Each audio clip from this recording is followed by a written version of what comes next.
topic which we are going to see now is when will be the second coming of Jesus Christ. So we all have been hearing that Christ is going to come soon. So when will Christ come for the second time? So we all know that the second coming of Christ will not happen until Antichrist comes into the world. But if you look at 1 John 4:3, here it says that the spirit of Antichrist is already in the world. So what is the spirit of Antichrist which is already in the world? Anyone who denies that Jesus Christ is God, anyone who denies that Jesus Christ is come into the world in the form of human, this is the spirit of Antichrist. So it says that this spirit of Antichrist is already in the world, and many people deny Jesus Christ. But we all know that there is also an end time Antichrist which is going to come before the second coming of Jesus Christ. Now, who or what is this end times Antichrist? If we look at 2 Thessalonians, 2nd chapter, 3rd verse, it says that the day of Christ will not come until the man of sin, until the son of perdition is revealed. So this man of sin, this son of perdition is the Antichrist. So who is this end times Antichrist? Some people say that that emperor was Antichrist. Some people say that this president is Antichrist. Some people say that this dictator is Antichrist. No, none of them were Antichrist. If they were Antichrist, then Christ would have come for the second time by now. So if they are not the Antichrist, then who is Antichrist? So Antichrist is not any one single person or an individual, because no person, no single person or an individual can stand against God. So if Antichrist is not any one single person or individual, then who or what is Antichrist? So Antichrist is a science and technology which is going to give us eternal life. Yes, there are science and technologies coming up in future which are going to give us eternal life. Now, why these will be considered as the ultimate Antichrist is because the main purpose of Christ coming into the world is to give us eternal life. Now, in place of Christ, these science and technologies are going to give us eternal life. So let me tell you something about these science and technologies, that how they will give us eternal life and by when they will give us eternal life. So there is a technology called stem cells, and with the help of this technology we can make human body parts of flesh, not just plastic or metal, but human body parts of flesh. We can make any human body parts.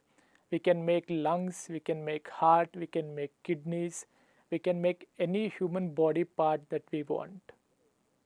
And this technology would be achieved in another 40 to 50 years. So after 40 to 50 years, when this technology is achieved and when this technology is much more developed, then we can be seeing human body parts being manufactured in factories. Like any other things, human body parts will also be manufactured in factories. And when any of our body parts are damaged, when we go to hospitals, then we can have our human body parts replaced. So when all the body parts in my body are fine and are in a good condition, then it will increase my lifespan. I will not die. It will increase my lifespan. So initially it might increase my lifespan to 10 or 20 years, but as technology progresses, as technology develops, it will increase our lifespan to hundreds and thousands of years. Presently we are using 4G, 5G for our mobile internet technology, right? Previously we had 2G, 3G. Like how this technology has developed and progressed, in the same way the technology of stem cells will also develop and progress, and it will give us eternal life. And there is also a technology where if a chip is installed in our nervous system. So when we say nervous system, either in our hands or on our head or on our neck, when that chip is installed in our nervous system, it can capture all our thoughts and memories. And there is also one technology where scientists, where mankind is trying to develop robots with brains and consciousness. And this technology is being targeted to be achieved in next 40 to 50 years. So in next 40 to 50 years, we will be seeing robots with brains and consciousness. So when our thoughts and memories which are captured in a chip, if that chip is taken out from our body and installed in a robotic body, it will be like moving our soul from this body into a robotic body. In other words, what is soul? A person's soul is his thoughts and memories. So when our thoughts and memories have captured and moved from this body into a robotic body, it would be like moving our soul from this body into a robotic body. And with the help of that robotic body, we can live forever. Right now, we are seeing robotic bodies of metal and plastic. But in future, we will be seeing robotic bodies of flesh. We know that the technology of stem cells, with the technology of stem cells, we can make human body parts, right? So we can also make complete human body also, complete human body of flesh. So we can create robots of flesh. And the technology will develop so much that we can customize the robots to look like our present natural bodies, to reflect my present image. So all these technologies, these are only few technologies. There are much more technologies coming up, and they will provide us eternal life in future. So is eternal life through science and technology a possibility?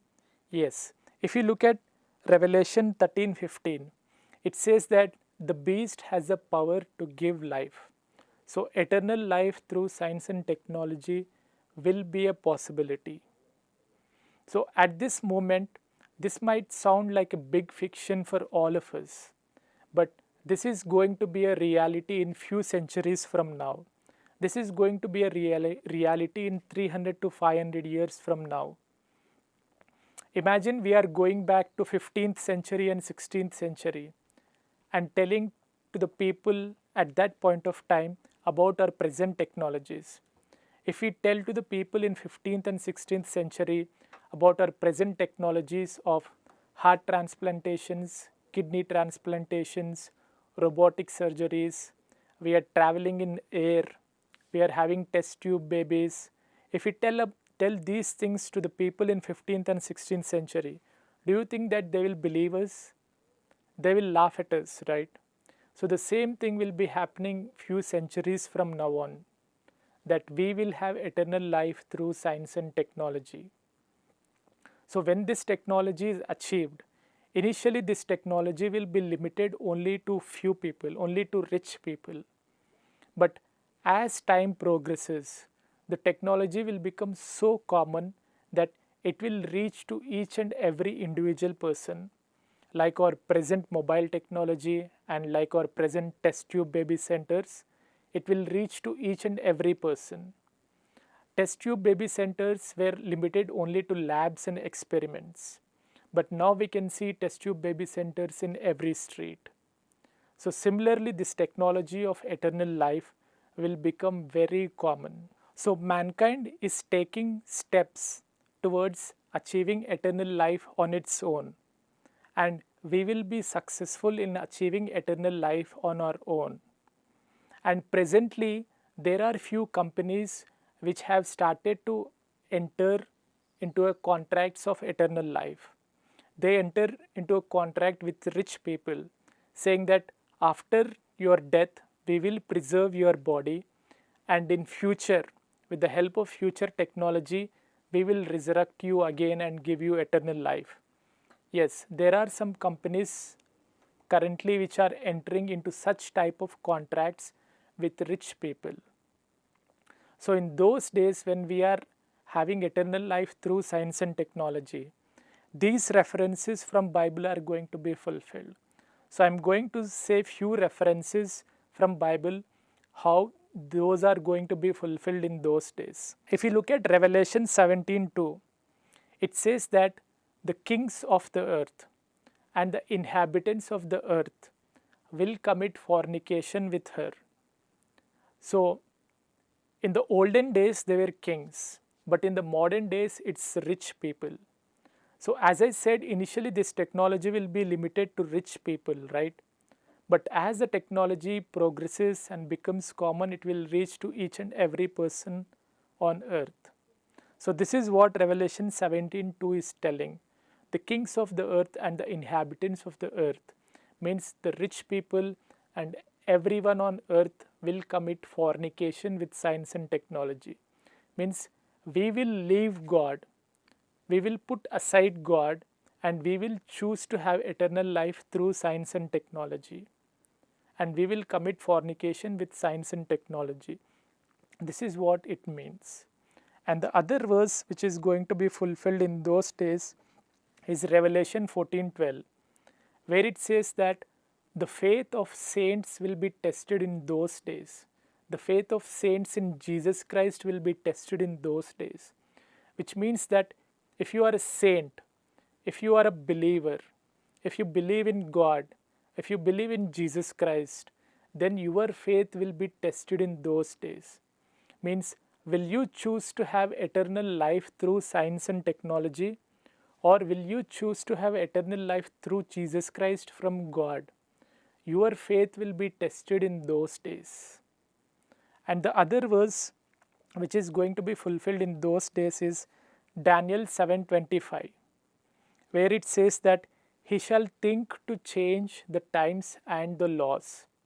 So when everyone in the earth, when the majority of the people on earth are having eternal life through science and technology, then everyone would be having unlimited of time, and there will be no concept of time. And the laws which we are presently having, these laws will be ineffective. They will be useless in those days. So this is how Daniel 7:25 is going to be fulfilled. And the other verse which is going to be fulfilled is Revelation 9:6, where it says that in those days people will search for death, but they will not find death. Because the bodies which we are going to have in those days, those bodies cannot be destroyed, those bodies cannot be killed. Even if we want to die, we cannot die. Even if we die, we can again be brought back to life. The people around us, our family or our relatives, or even our creditors, they can also bring us back to life. So even if we want to die, we cannot die in those days. So this is how this verse is going to be fulfilled in those days. So if you see, we mankind are taking steps and we are progressing towards achieving eternal life on our own. So when God created us in the beginning, God did not wanted us to have eternal life and sin both together. So when we achieve eternal life through science and technology, then we will have this both together. We will have eternal life and we will continuing to be living in sin. And that is when God will say it's enough and Christ will come for the second time. So all these things will be happening in another 300 to 500 years. So I am not trying to tell the exact hour, because the exact hour when Christ will come only the Father knows. I am trying to tell how, when, and the years when these will be fulfilled and these will be accomplished. So the people who are listening this now, if you think that okay, the second coming of Jesus Christ is going to happen after so many years, let's enjoy our present life and die. But if you are knowingly ignoring the salvation of God, then you will have to face greater wrath. You will have to face a greater judgment. And the people who are seeing this in the future, in the age to come, in the days to come, remember this, that the Spirit of God told you these things before itself. and do not choose to have eternal life through science and technology. Stand firm in your faith, be courageous, and choose to have eternal life through Jesus Christ from God. And when Christ comes for the second time, God will resurrect us and God will give us eternal life.